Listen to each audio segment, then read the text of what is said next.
সবাই মিলে গেছে। ভাব করছে কিছু যে আর সম্ভব না, যা একটুখানি আশা করছিলাম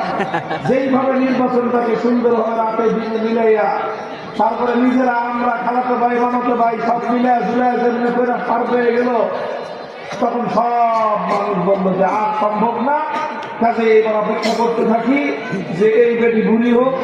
এই বয়স যেতেছে খালি আরো তাজা হয়, এই লোক এই বেটি বুড়ি হোক, তারপরে আস্তে আস্তে অসুস্থ হোক, তারপরে হাসপাতালে যাক, তারপরে কিন্তু কোনদিন আল্লাহ পাক অ্যাপয়েন্টমেন্ট দেয়, তাইলে তারপরে গিয়ে যদি আমরা নতুন কোনো আশা করি, নাইলে এই জাতির কপালে আর কোনো আশা করি। এইরকম বাংলাদেশের মানুষ হতাশ হয়ে পড়েছিল। সেই হতাশার জায়গায়